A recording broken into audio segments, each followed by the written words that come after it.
Good morning, Dr. Gary here on the road. We are dental practice brokers nationwide. Today's topic is discretionary expenses or write-offs need your close attention when selling and or buying a dental practice. And we'll talk about what we're going through right now on one of our deals. So we are now in business 12 years, selling practices nationwide. We're in 27 states. We have 10 employees, including 2 CPA accountants. We're one of the few dental brokerage firms that have CPA accountants. The information you're about to hear is for business. It is not for business or legal advice. It's for entertainment. Now, our phone number is 201-663-0935. Our websites are dentalpracticeguide.com or nationwidedentalpracticebroker.com. So please look us up. We have a lot of great information there, and we're here to help you at all times. We're now answering the phones on the East Coast, 7:30 a.m. to 9:30 p.m. East Coast time, and that's every day except Christmas and Easter, so you can always reach us. Often buyers will tell us we're one of the few brokers that pick up the phone constantly. Well, that's something we do as a service to you or our seller. Now, if you're thinking about selling to a larger DSO and your practice is, 900,000 plus gross and you have 4+ operatories, we do work with a lot of the DSOs. We're independent. We pick and choose who we think the best one for you is. So please give us a call on that. They will pay our commission, and occasionally we can get your legal fees reimbursed upon successful closing. So let's talk about discretionary expenses. We've talked about this in the past, but we're dealing with something right now.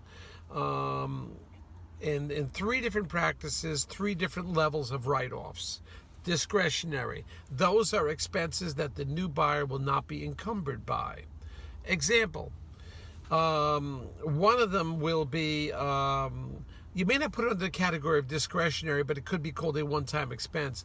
If they pay for a new digital Panorex, pay for it out of pocket the first year, the buyer will not encumber that charge the next year. It's not exactly discretionary, but it's a fee or a charge that the buyer will not have the next year. Discretionary is you go to a seminar for 2 days in Florida and you decide you're going to stay for 2 weeks and write the whole thing off. Well, actually, only those 2 days are real legitimate expenses, and the other 2, let's call it 12 days that you spent on vacation, is not technically a write-off. So the buyer shouldn't be encumbered by that charge, and therefore that will increase your profit. So the charge for the 2-day seminar is only the real expense. There's other things that happen that the doctor's seller will arbitrarily choose to write off. It could be jewelry to the staff, and it could be a whole slew of different things that they write off. Expenses on their home, they wrote off as expense on their business, whatever. It's not my business, but we have to know about all these things. We keep it confidential. But this has to be clearly itemized and defined. Now, we keep the information strict between us, the bank, the attorneys, and the buyer. It doesn't go anywhere else. But you've got to be very clear with what your discretionary expenses are. Those are the expenses that you didn't really need to operate the office.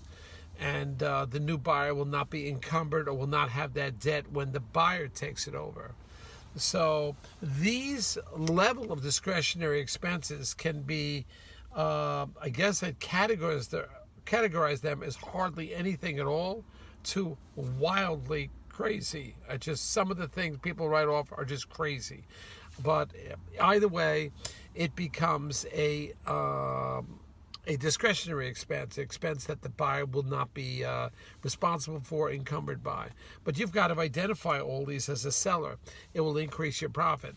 It does look suspicious. I had a practice in one of the major cities, and the doctor had showed almost zero income because essentially he wrote off everything that you could imagine. And we had to extract out of his discretionary what his true profit was. It does raise some eyebrows, and the buyer can become suspicious.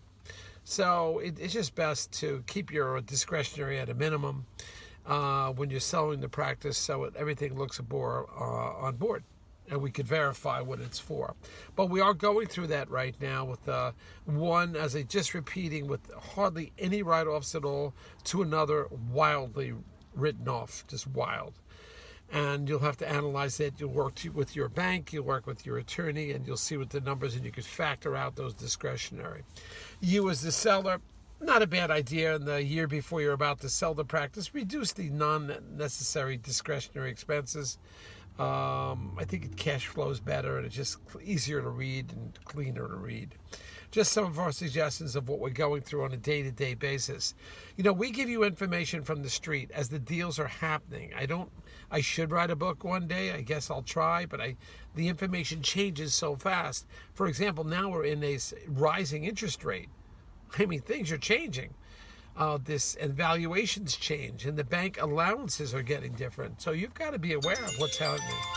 All right. Thank you for listening.